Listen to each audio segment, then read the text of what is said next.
Donc, comme je dis, je suis docteur Zoro. D'accord? C'est moi qui vais vous faire le cours de classification, segmentation d'images. Et ce cours est une EQ dans la grande UE qui s'appelle télédétection et traitement d'images. D'accord? Donc, ce n'est pas une UE à part entière, c'est une EQ à l'intérieur. Je crois qu'il y a 4 EQ dans cette UE.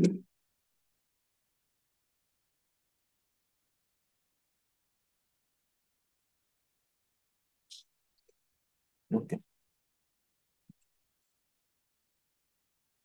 Donc, pour l'évaluation, il y a un quiz.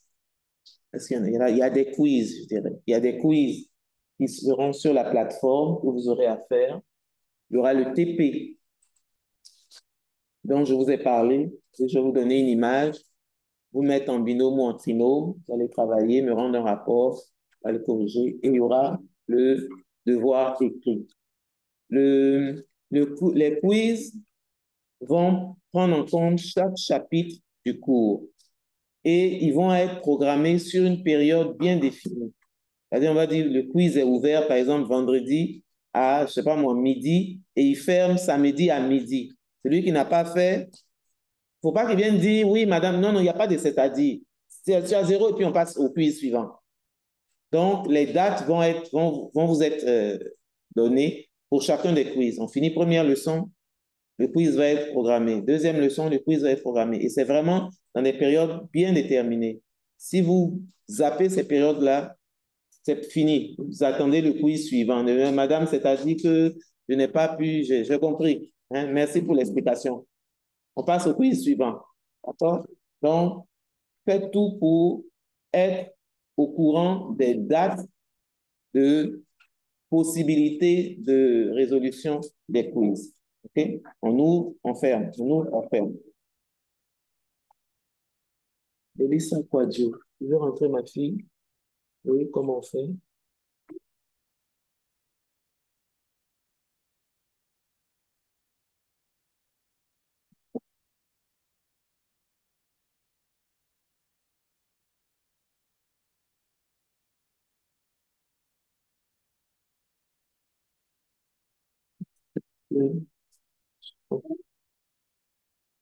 Donc, c'est comme ça, on va procéder. D'accord?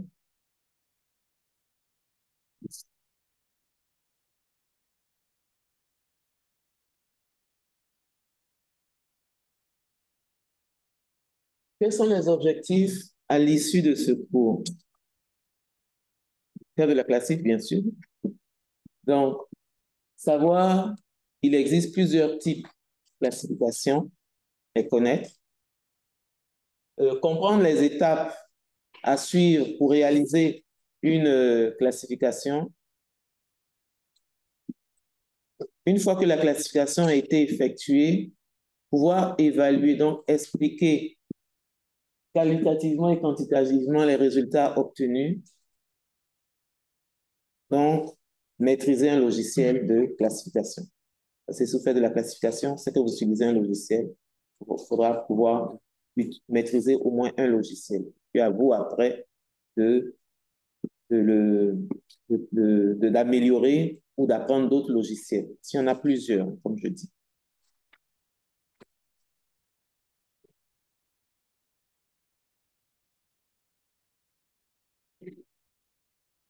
Le cours est divisé en 4 grandes sections. D'accord? La première section qu'on va faire aujourd'hui, c'est pouvoir comprendre ou définir ce qu'on appelle une image numérique. Ensuite, on va avoir ce qu'on appelle la classification non dirigée. Donc,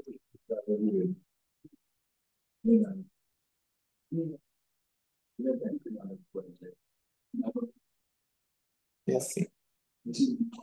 Ensuite, la classification dirigée et au finish, l'évaluation de la qualité de la classification. Donc, en regardant ces chapitres-là, vous comprenez qu'il y a deux types de classification, la dirigée et la non dirigée.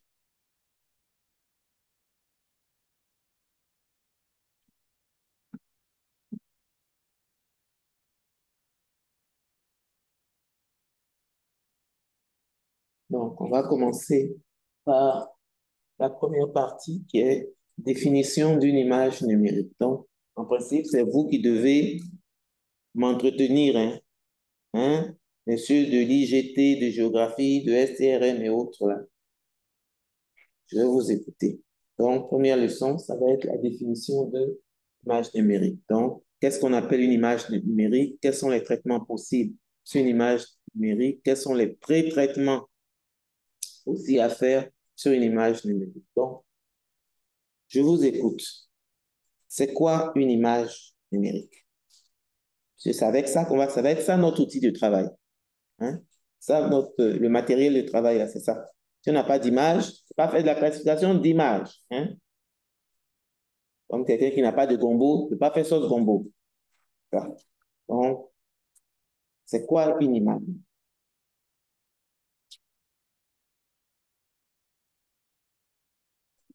En télédétection, hein? Pas de façon... En télédétection, quand on dit une image, là, c'est quoi?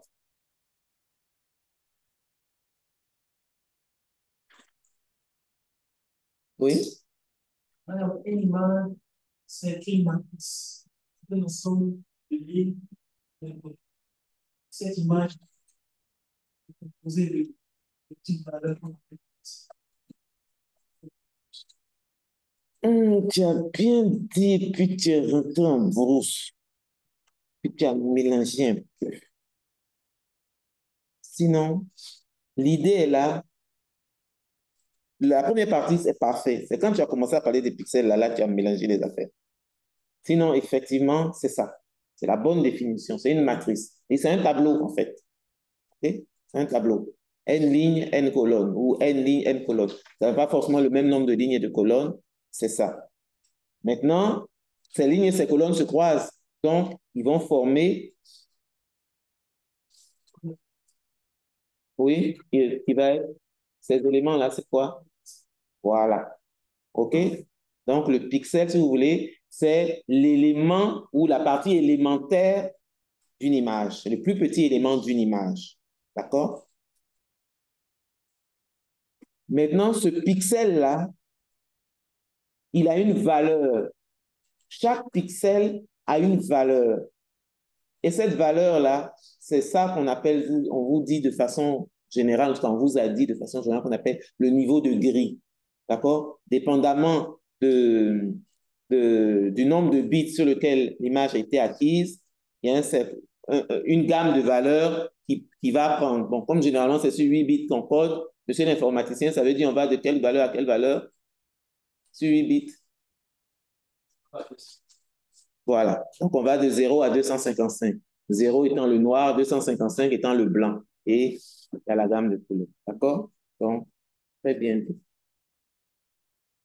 Donc, voilà notre image. Hein? Un nombre de lignes, un nombre de colonnes. Et le plus petit élément est appelé pixel. D'accord? Je vais prendre différentes valeurs.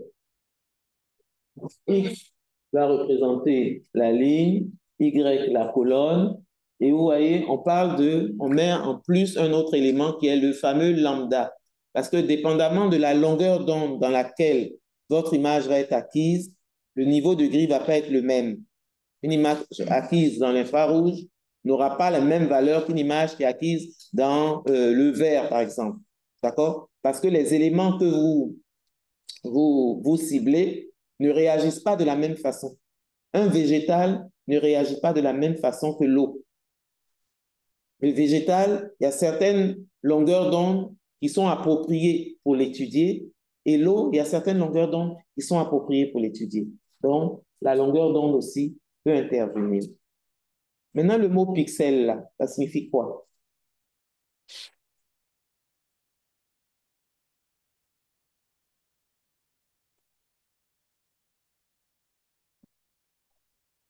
Oui,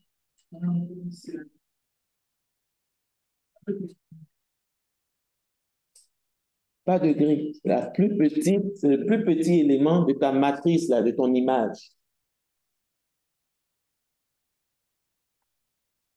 Mais ce mot-là vient d'où? Comment il a été formé?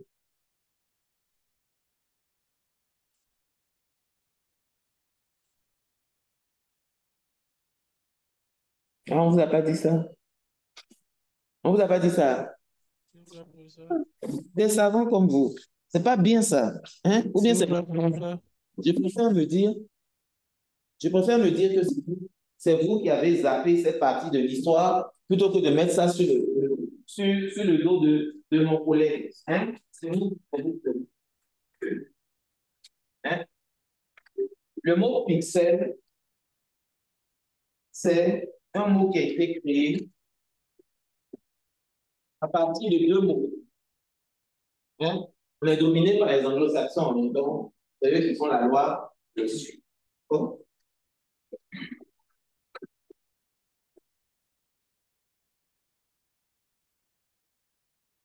Ça veut dire quoi ça?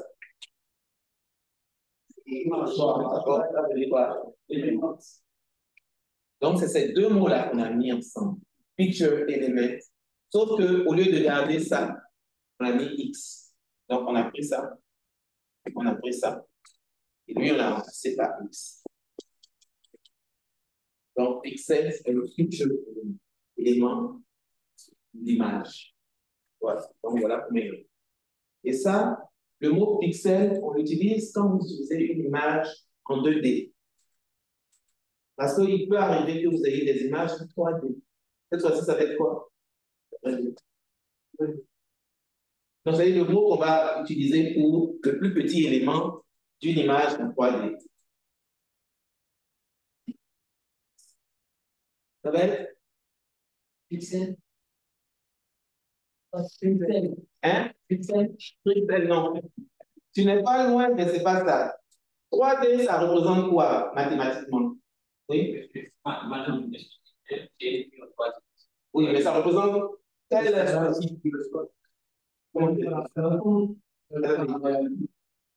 comment je vais dire ça? Trois dimensions, là, ça représente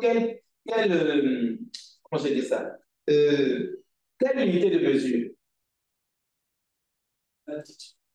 Quelle unité de mesure?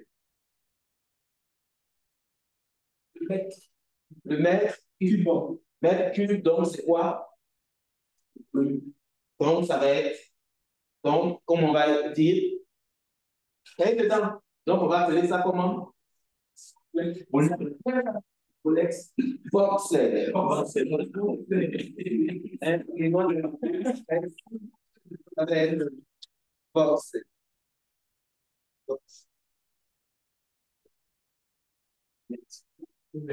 Oui. C'est pas quoi?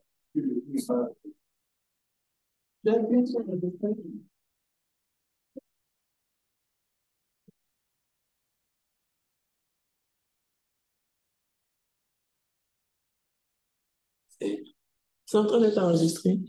C'est en train d'enregistrer. Les options que j'ai, c'est pause et stop.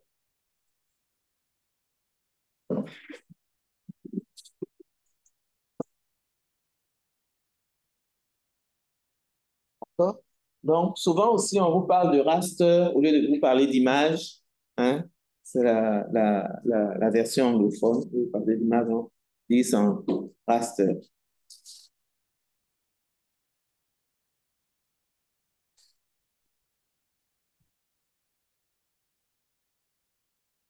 Et donc, on dit une image de télédétection, ou un raster, est un tableau de lignes, un certain nombre de lignes, un certain nombre de colonnes.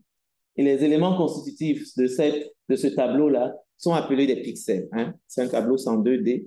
Donc, les images sont acquises à un temps précis dans un intervalle spectral défini. Pourquoi on précise ça? Parce qu'une image, par exemple, qui a été prise, je le mets dans les latitudes supérieures là-bas, une image qui a été prise en été d'une parcelle n'a pas la même configuration qu'une image qui a été prise en hiver.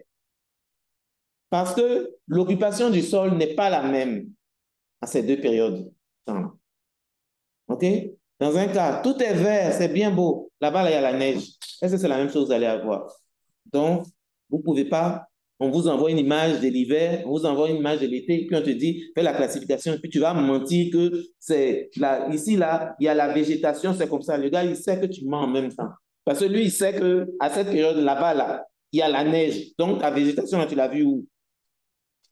D'accord? Et suivant un intervalle défini, parce que comme je vous ai dit, les éléments réagissent de façon différente suivant les longueurs d'onde. Hein? Le spectre d'un végétal n'a pas la même configuration que le spectre d'un minéral. Hein? L'eau a son spectre qui est plus ou moins stable, tandis que le végétal, là, vous allez voir, fait des choses comme ça. Hein?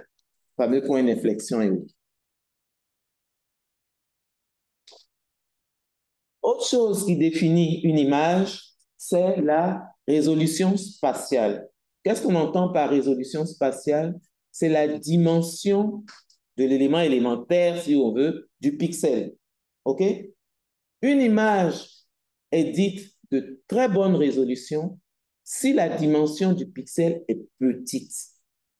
C'est-à-dire une image, par exemple, submétrique, c'est-à-dire que la taille du pixel est moins d'1 mètre, a une très bonne résolution par rapport à une image dont la taille du pixel est par exemple 1 km. Parce qu'une image de 1 mètre, mais ça veut dire que tu vois les choses comme si c'est une photo, tu es là. Mais une image de 1 km, vous voyez 1 km, comment ça fait? Je ne sais pas, c'est d'ici jusqu'en bas là-bas. Là. Donc tout ce qui est dans ce carré de 1 km sur 1 km là, c'est mélangé. Je peux voir quoi? 1 km sur 1 km par rapport à 1 mètre sur 1 mètre. Donc une image de 1 mètre sur 1 mètre aura une meilleure résolution qu'une image de 1 km sur 1 km. Donc, plus la taille du pixel est petite, meilleure est la résolution. D'accord? Donc, on dit faire référence à la taille du pixel. Plus la taille du pixel est petite, meilleure est la résolution spatiale de l'image. Petit pixel égale grande résolution spatiale. Autre type de résolution qu'il y a la résolution spectrale, c'est-à-dire la fenêtre d'acquisition de votre capteur. Là. Plus sa plage d'acquisition sera fine, meilleure sera la résolution spectrale. Parce que si vous prenez, par exemple, prenons Spot. Spot a deux types d'images. Il y a le multispectral et il y a le panchro. Le panchromatique, il prend tout ce qui est visible, c'est-à-dire de 400 nanomètres à 700 nanomètres. Donc, il ne fait pas la différence entre le vert, le rouge, le bleu. Tout ça est confondu et il vous donne l'image. Et ce qui est formidable, c'est qu'il vous donne l'image, là, elle est en noir et blanc. Hein. Mais, si vous allez prendre une multispectrale, une spot multispectrale, vous aurez une image qui va être acquise dans le vert, une image qui va être acquise dans le rouge, une image qui va être acquise dans l'infrarouge. Donc, vraiment, dans une partie bien ciblée du spectre électromagnétique. Bon, là, j'utilise des termes, messieurs, de IGT et de géographie. Ça va, mes affaires de longueur d'onde et autres, là. Ça va? Hein? Oui, c'est bon. Je peux continuer parce que, bon, OK. C'est pas évident, c'est du vocabulaire que nous, on utilise, mais comme je dis, si la communication n'est pas bonne, la compréhension ne va pas être bonne. Hein? Et souvent, j'ai ce problème, hein, les étudiants. J'ai expliqué ça hier à certains et puis ils ont éclaté de rire. Ne riez pas parce que ça vous concerne. C'est un devoir.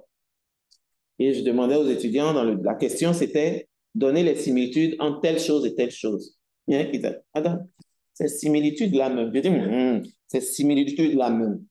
Et je ne comprends pas le mot. Oui. S'il ne comprend pas le mot, comment il va répondre à la question? Ce n'est pas qu'il ne connaisse pas sa leçon, mais déjà le vocabulaire qui est dans la question là, il ne comprend pas. Donc, comment il va répondre? Il dit, mon enfant, similitude là, c'est le contraire des différents. Il dit, donc c'est la même chose. Il dit, voilà, tu vois. C'est-à-dire, il a dit même chose là, il allait comprendre. Mais j'ai utilisé un mot trop high level pour lui. Donc, quand je dis c'est la même chose, il dit, tout de suite, il a répondu. Et il a répondu parfaitement. Donc, souvent, la compréhension ou plutôt les échecs ne sont pas forcément un problème de compréhension de la matière. C'est déjà même la communication même qui est déjà problématique. Les mots qu'on utilise, la manière dont on agence les mots, pose déjà problème pour se comprendre. Donc, si on ne se comprend pas dans le français, ce n'est pas la science qui en va là-bas, on va comprendre.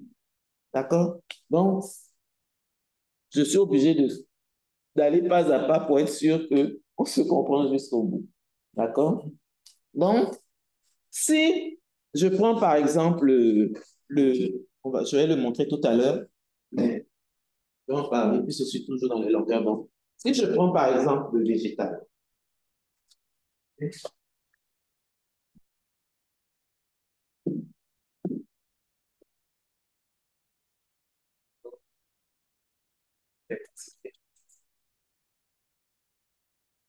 le spectre d'un végétal a à peu près cette allure. D'accord? Ici, c'est à peu près le vert, ici, c'est à peu près le rouge, et puis ici, c'est à peu près le... Donc, vous voyez que le végétal, là, il se comporte de façon différente suivant la longueur d'onde. Donc, si mon capteur, il a...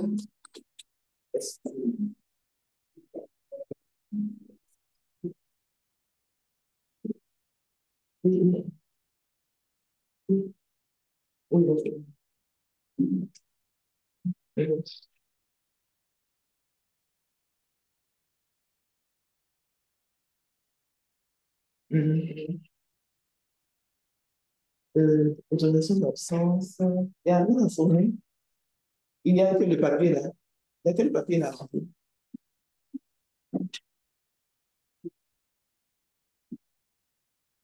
Oui, il y a demande d'autorisation d'absence. Ça là,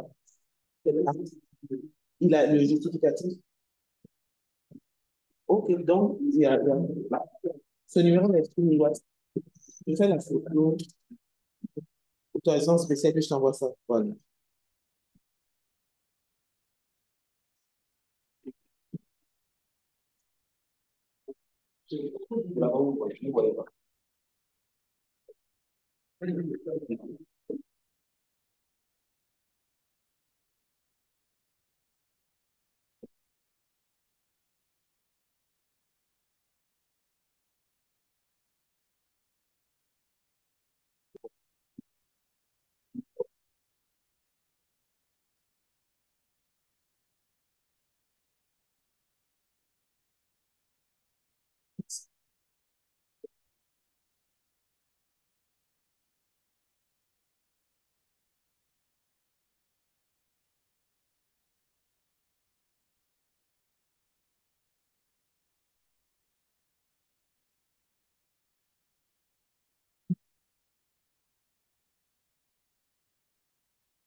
Alors, non, non, ce que j'ai là, avec moi, c'est demande de congé.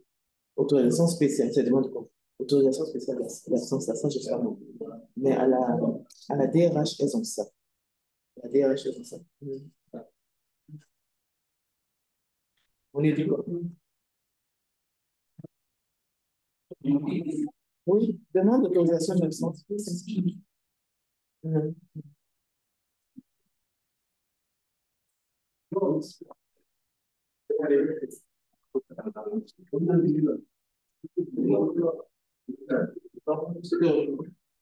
si on veut étudier, par exemple, un végétal, vous voyez que les zones qui sont intéressantes là, il y a par exemple le pic qui est là, il y a le plateau qui est là. Donc, si mon capteur prend une mesure ici ou prend une mesure ici, ça va être très intéressant. Ça va cibler les endroits particuliers pour mon végétal. Mais si mon capteur, il prend la mesure de là jusque là, il confond tout ça. Donc, finalement, ce que je veux voir du comportement de mon végétal, je ne le verrai pas, puisque les zones particulières vont être confondues avec le reste. C'est pour ça qu'on parle de résolution spectrale. Plus petite est la gamme de longueur d'onde dans laquelle le capteur va acquérir l'image, meilleur sera le résultat du travail que vous aurez à faire.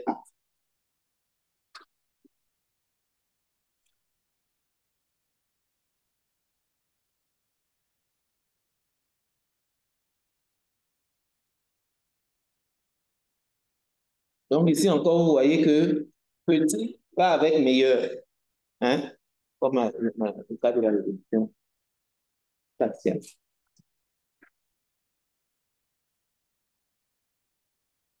Oui, oui. Donc,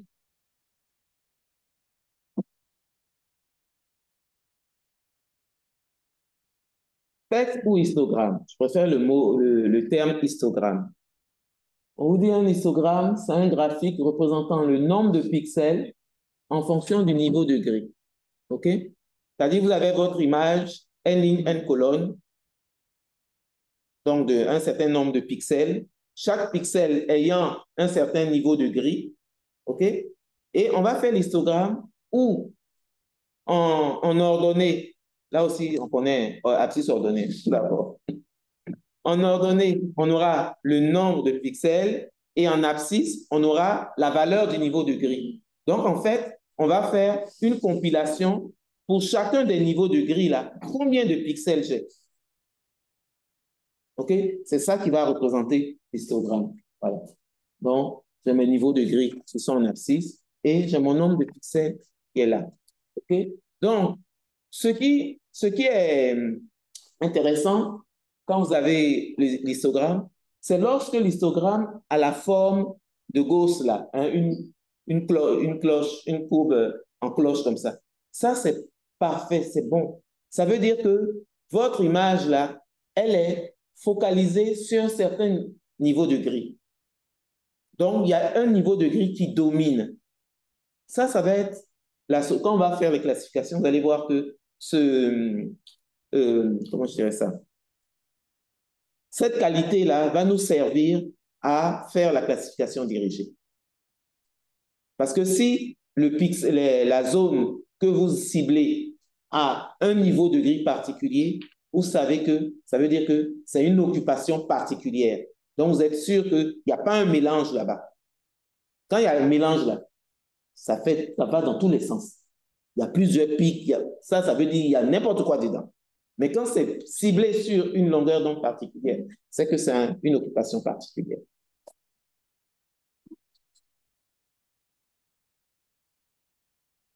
Okay, donc, on va dans ce que notre ami a dit, une image codée sur 8 bits, les niveaux de gris vont de 0 à 255. Traitement d'image. Qu'est-ce qu'on appelle un traitement d'image? On dit que le traitement numérique des images consiste à modifier les caractéristiques chromiques. On dit chromique, c'est-à-dire la couleur. Fait que changer la couleur, c'est-à-dire on ne perturbe pas l'image. Hein. L'image, fondamentalement, garde ses propriétés. Mais nous, c'est le visuel, là, ce qu'on voit à l'écran. C'est ça qu'on change. Des pixels de l'image dans le but d'améliorer sa lisibilité et faciliter son interprétation visuelle.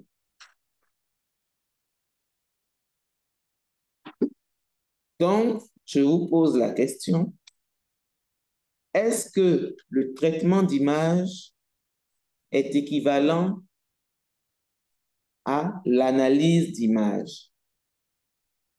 Ou est-ce que le traitement d'image est différent de l'analyse d'image? Selon vous, oui? Alors, vous me dire que c'est un processus. On parle de faire une analyse.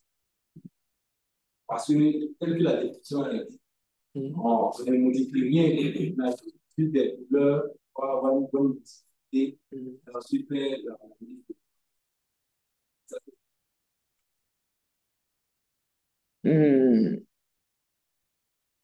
Je suis pas trop d'accord.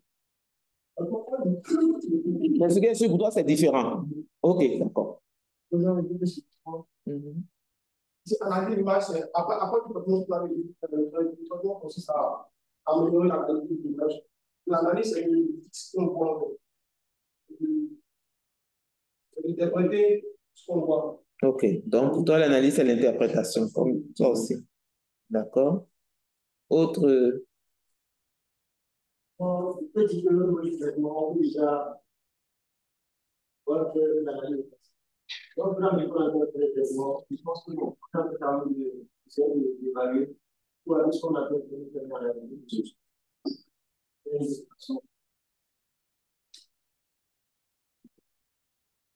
Donc, tu vas dans le même sens que tes amis.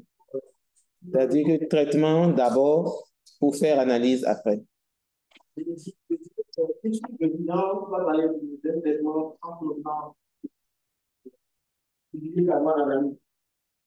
Oh, on peut faire un traitement sans analyse. Un traitement sans analyse. Donc, qu'est-ce qui les différencie ou quelle est la similitude et quelle est la différence?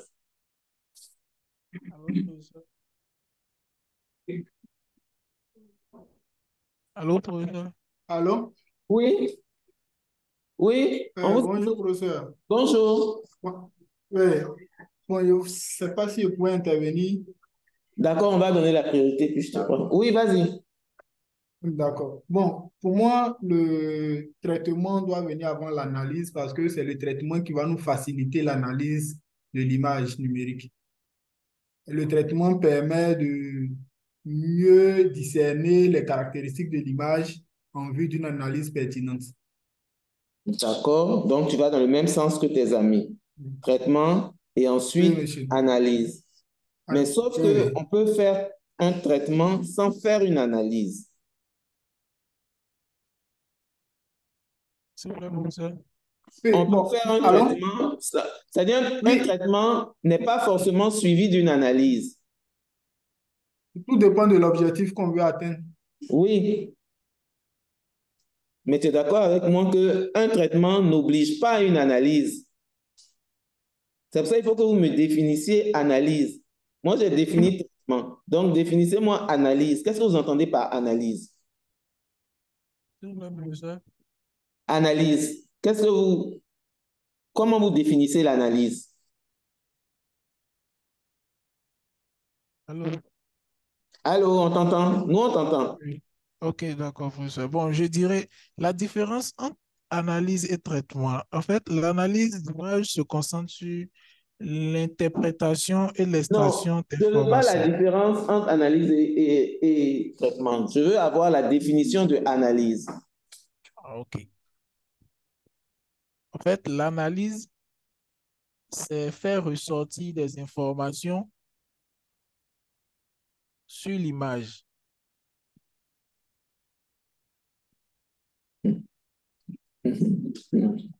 Oui, attends, comme il avait commencé, elle laisser terminer, puis je te donne. Oui, vas-y.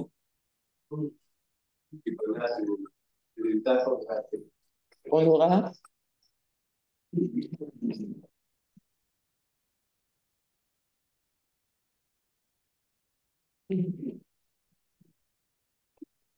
Allô, vous me recevez? Oui, attends.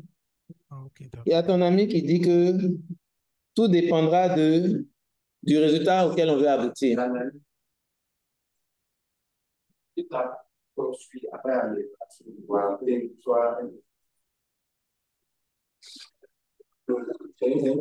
qui permet d'avoir une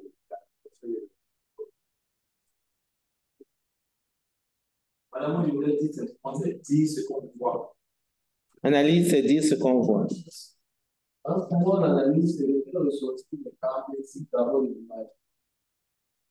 Qu'est-ce que tu entends par caractéristique de l'image? Donne un exemple. Pour moi, déjà, le type d'image, le type d'image avec lequel tu es en train de travailler, avec laquelle tu es en train de donc, l'analyse va commencer à écrire, c'est chaque ici. Donc, le capteur a une image, comme le document, on voit que l'image est nette. L'analyse va consister à décrire chaque pixel en fonction de la cause. En fonction de? Des teintes. Des teintes, non. Pour les grilles. Identifier les différentes Si on est en termes de classification, mais ce n'est pas en termes de classification. Oui, attends, on écoute, il y a tes amis qui sont en train de donner leur définition de l'analyse. Ok. Tu veux intervenir aussi? Oui, professeur, il voulait intervenir. Bon, attends une minute, je prends un ici et puis je te reviens. Ok. Alors, pour moi, l'analyse, c'est apporter tout ce qui est non. Donne un exemple. Dans le cas de la classification, on a fait une occupation du sol, des ou D'accord. On t'écoute maintenant. Allô? Oui, vas-y. Oui. Bon, professeur, pour moi, l'analyse, c'est faire ressortir les traits caractéristiques de l'image et par la suite donner son opinion sur ce que l'on a fait ressortir sur l'image. OK. Donc, toi, tu vas dans opinion. Donc, c'est plus Oui, poussé. C'est oui, plus oui. poussé. D'accord. Mhm. pour moi, je dirais que l'analyse, même, c'est une opération prospective avant le traitement de l'image. Savoir déjà quel type de traitement on va appliquer à quel type d'image. Mhm. Mhm. Bon, déjà, première chose, oui. Donc, après l'analyse classique à non, tout ce qui a une forme, par exemple, on appelle et maintenant, Donc, interprétation toujours. juste Alors, identifier les informations contenues dans l'image après le ça, c'est l'analyse. Après le D'accord. Oui, on alors, t'écoute. Allô, Vas-y. professeur. Vas-y. Allô, oui, professeur. professeur, en fait, Oui. je dirais l'analyse, c'est un processus en fait qui permet de comprendre. Parce que je prends le cas du traitement, par exemple, ou d'une classification, par exemple. Avant Mhm. de faire la classification d'une image, on ne se jette pas directement sur l'image. Il faut d'abord, après les pré-traitements et autres, il faut d'abord analyser dans le but de comprendre, en fait, l'image avant de passer Donc, au traitement. je vais poser une question. Oui, Pour vous, la classification d'image, c'est oui. une analyse d'image ou c'est un traitement d'image? La question s'adresse à tout le monde. Oui. C'est un traitement Un traitement d'image. Un traitement d'image. Donc, on est tous unanimes que... Professeur, Oui, oui, on t'écoute. bon, je voulais intervenir. Oui, vas-y, vas-y. Voilà, au niveau de l'analyse, ma compréhension, c'est un processus qui va nous permettre de reconnaître tous les éléments contenus dans l'image. Un exemple simple, une prise de vue qui est effectuée sur une zone déterminée, là où le traitement va venir peut-être éliminer tout ce qui est déchets pour rendre l'image claire. L'analyse va nous permettre de déterminer que ici, soit c'est un champ, ce couvert végétal là correspond à une plantation d'IVA, Ça, tel c'est autre du traitement correspond. d'image. Le traitement d'image, parce que c'est une classification que tu fais. Donc, la classification te permet d'avoir l'occupation du sol. Donc, c'est un traitement d'image. Donc, c'est Professeur? un traitement que tu fais. Ok, C'est pas Allô, une allô, analyse. professeur. Oui. Allô, professeur. c'est compris, professeur. Oui, oui, oui, Alors, on t'écoute. Oui, l'autre, vas-y. bon, à mon avis, l'analyse, c'est savoir lire les résultats du traitement. Ça va plus loin que ça. Je vais vous expliquer. Ça va plus loin que ça. D'abord, première chose, on est d'accord que l'analyse est différente du traitement. Déjà, ça, je pense que vous le dites plus ou moins, mais c'est la compréhension derrière qui n'est pas là. Un traitement d'image, vous allez d'une image pour aboutir à une image. Une analyse d'image, vous allez d'une image pour aboutir à une information. Par exemple, je prends mon image et je dis la superficie végétale. Je dis par exemple, dans cette image-là, il y a 30 km² d'arbres tant.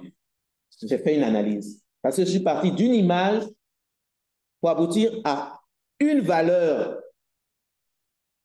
qui n'est pas une image, qui est la superficie de temps. où je veux avoir, par exemple, la distance, une distance de route, la longueur de route. Je vais dire, bon, voilà mon image. Dans cette image-là, il y a 30 km de route bitumée. C'est une analyse que j'ai faite. Parce que je suis parti d'une image et j'ai abouti à une information. Voilà la différence entre analyse et traitement. Traitement, vous allez d'une image pour aboutir à une image. C'est pour ça que la classification est un traitement. Parce que je prends mon image, je la classifie, ce que j'obtiens, c'est une image classifiée.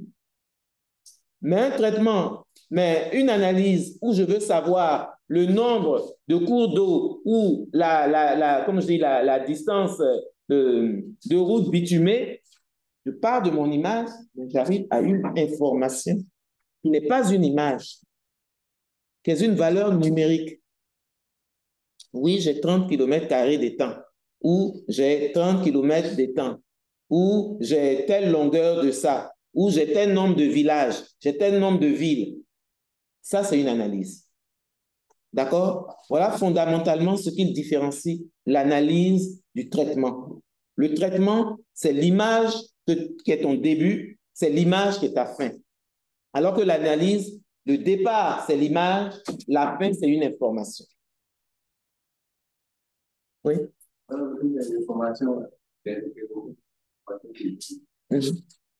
vais avoir le nombre de villages. Je regarde, quand je regarde sur mon image, je vois bien mes différents points qui sont plus ou moins urbanisés. Donc, je vais les compter. Je dis, ah, il y a 3 villages. J'ai dit qu'il y a 3 villages, c'est fini. On n'a pas dit qu'il faut aller géolocaliser mes villages. On dit il y a combien de villages? J'ai fait mon analyse, il y a 3 villages. Mais si tu pars de ton image et que tu géolocalises ces points-là en disant que voilà mon image de départ, voilà les points qui représentent mes villages, là tu fais un traitement. Mais quand tu donnes une information, c'est une analyse. Dans ce cas, la situation, c'est l'ensemble des deux. C'est un traitement, tu pars d'une image, tu arrives à une image. Parce que tu ne vas pas chercher là-bas la superficie de temps, la superficie. Non. Tout ce que tu dis, voilà mon départ, voilà ma fin. Mes sites-là, ils sont mon occupation du sol, voilà comment elle est. Point. Donc, le gars, il voit bien qu'ici, il y a du rouge, il y a du vert, mais tu es parti d'une image pour aboutir à une image. Tu ne dis pas que le rouge est à tant de kilomètres, le vert est à tant de... Non, non. Ça va, mes enfants en FOAD, là? C'est bon? C'est clair maintenant? Oui, professeur, c'est clair. Oui, professeur, c'est bon. Tout dépend du produit de sortie. Tout dépend du... Produit de sortie. Voilà. C'est ça. C'est le produit de sortie qui permet de dire si c'est un traitement ou une analyse. Si le produit de sortie est l'image, c'est un traitement. Si le produit de sortie est une information, c'est une analyse.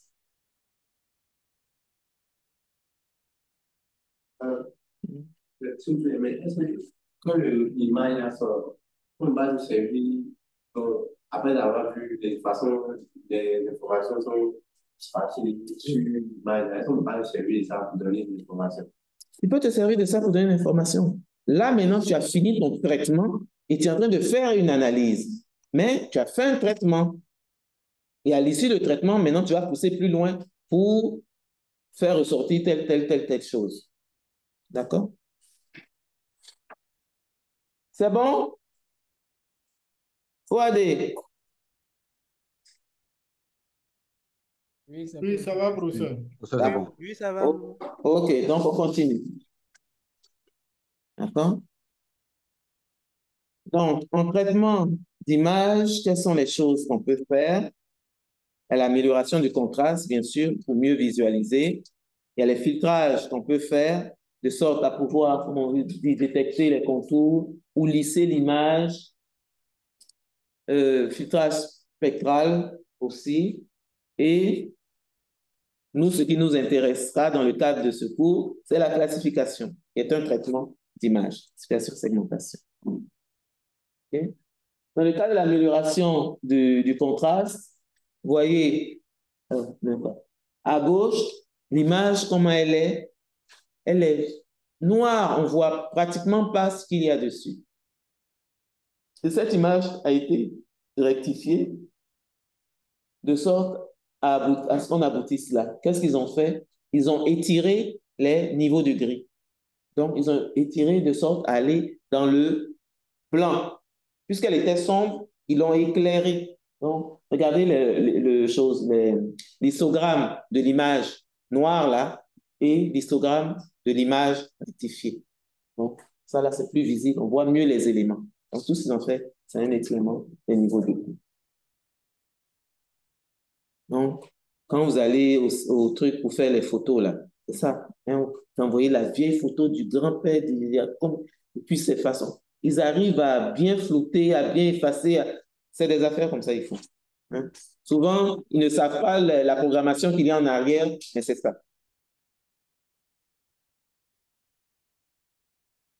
Filtrage spatial. OK, c'est la même chose. Degré. OK. Pré-traitement. Dans le cadre de ce cours, on ne fera pas de pré-traitement. L'image que je vais vous donner, vous considérez qu'elle est bonne, tout ce qui devait être fait est fait, et puis vous commencez à faire votre classification. OK? Sinon, normalement, lorsqu'on vous donne une image, vous devez toujours la pré-traiter. Parce que cette image peut avoir été perturbée, surtout quand vous voulez faire de la classification. Parce que la classification se base sur la valeur des niveaux de gris. Or, si l'image a été perturbée, ça veut dire que ces niveaux de gris ne sont pas bons, donc votre travail ne va pas être bon. Comme disent les Anglais, garbage in, garbage out. Tu mets n'importe quoi au début, tu vas avoir n'importe quoi à la fin. Donc, il faut s'assurer qu'au départ, là, on a quelque chose de bon. Et qu'est-ce qui peut perturber les niveaux de gris? L'atmosphère, par exemple.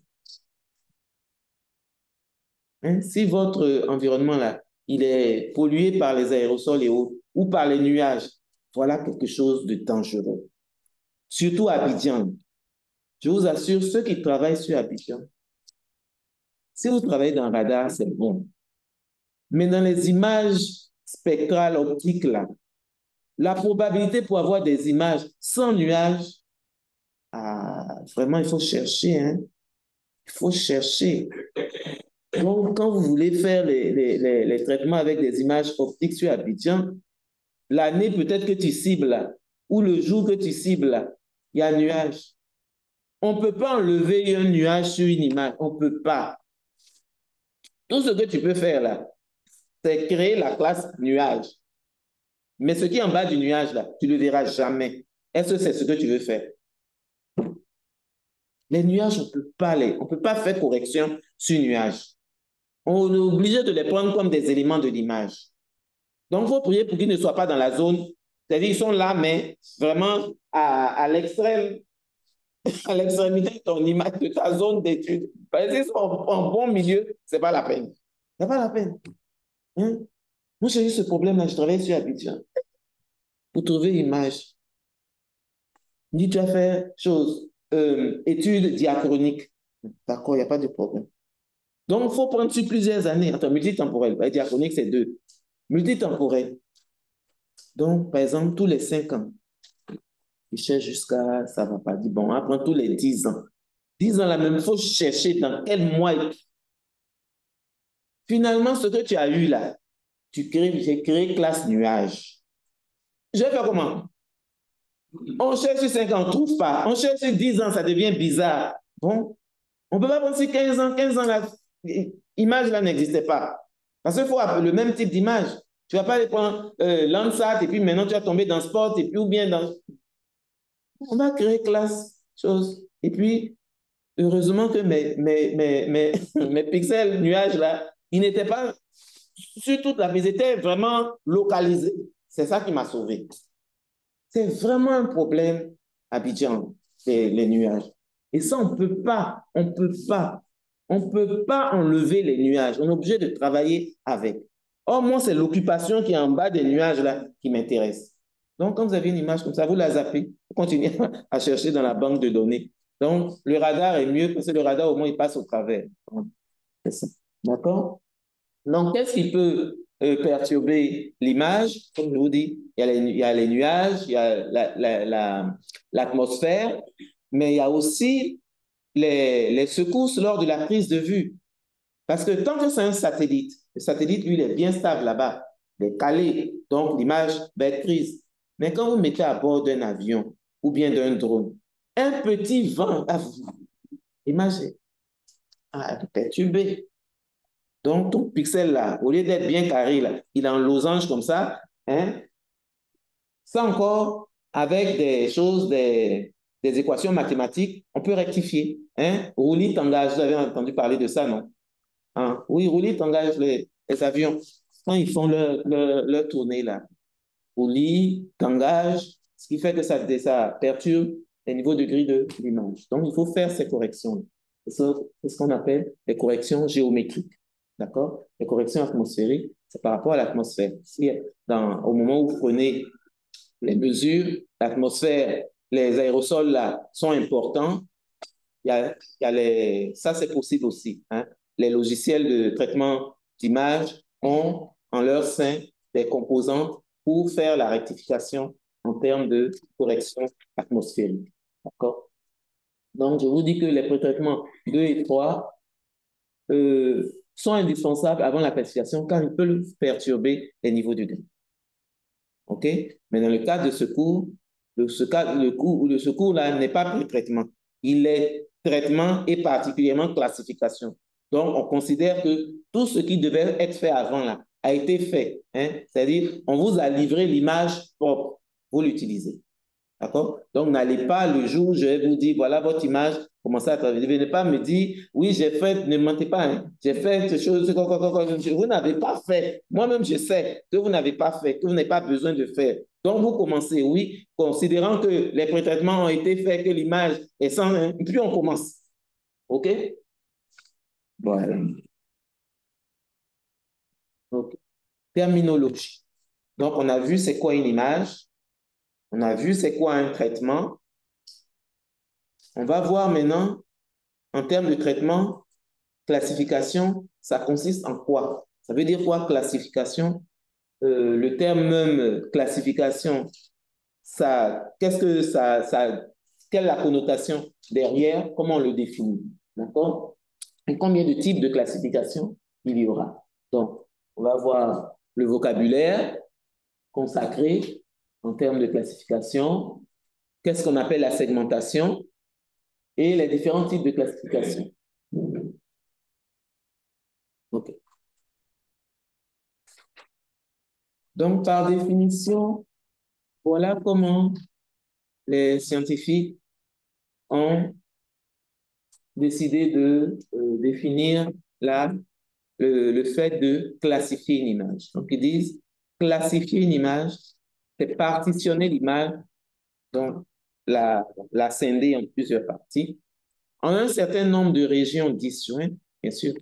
Si les régions n'étaient pas disjointes, ça veut dire que c'est la même chose, donc je vais classifier quelque chose qui est la même chose. Non, c'est parce que je sais qu'il y a différence dedans que je veux faire ma classification. Donc, en régions distinctes, disjointes, définies par des frontières et de décréter que toutes les observations situées dans la même région de l'espace appartiennent à une même classe. Donc, si je considère que j'ai du rouge, je considère que ce rouge-là représente la même classe. Si il y a du vert, la même occupation du sol. Si il y a du vert, ça représente la même occupation du sol. Le vert est différent du rouge, elle me fait 2 classes, par exemple. D'accord? Donc, en fait, on va diviser l'image, partitionner, c'est diviser l'image en plusieurs régions différentes. C'est ça le but du jeu dans la classification. D'accord? Donc, on va, le but, on vous dit, c'est de transformer les niveaux de gris, qui sont des valeurs numériques. On a dit ici, c'est sur 8 bits, entre 0 et 255 des pixels, en classes thématiques. Donc, je vais partir, par exemple, de l'eau qui vaut, je ne sais pas moi, 255, en une classe que je vais appeler eau, qui va être bleue, par exemple. OK? Donc, je pars de niveau de gris en classe thématique. C'est ça le but. Il faut pouvoir relier un certain niveau de gris à un thème ou à une classe. identifié sur mon image. Donc, on va utiliser l'ordinateur, hein, parce que l'ordinateur, je pense que tout le monde sait qu'on l'appelle ordinateur, mais on l'a fait que traduire en français, mais en anglais, on dit comment? Et computer, ça veut dire quoi? Compute, ça veut dire quoi? Voilà, calculer. Compute veut dire calculer. Parce qu'au départ, là, quand ils ont créé leur gros IBM, là, c'était un calculateur. Ils faisaient de gros calculs.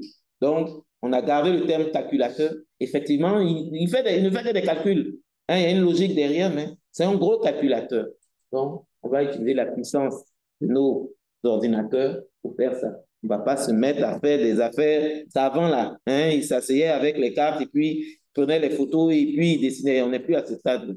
Il y a des logiciels qui ont été créés pour ça. On va les utiliser. Donc, il faut que nos ordinateurs soient minimalement performants pour que ça roule vite. Hein? Parce que si votre ordinateur aussi n'est pas performant, ça va mettre du temps pour aboutir à des résultats parce que ça va ramer. D'accord?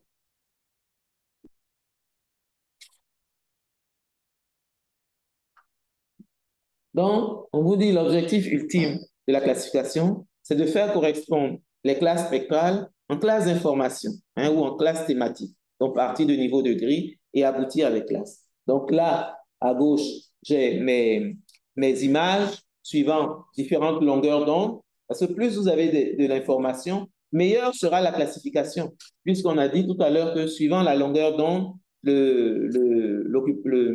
l'élément, la cible au sol, ne réagit pas de la même façon. Donc, il y a une image dans une certaine longueur d'onde qui va peut-être être meilleure pour le végétal, pendant qu'une autre image dans une autre longueur d'onde va être meilleure pour l'eau ou meilleure pour le bâti, etc. Donc, plus j'ai de l'information, meilleure sera la qualité de ma classification. Donc, je vais partir de plusieurs images pour aboutir à une seule qui va me donner l'occupation du sol. C'est ça mon objectif.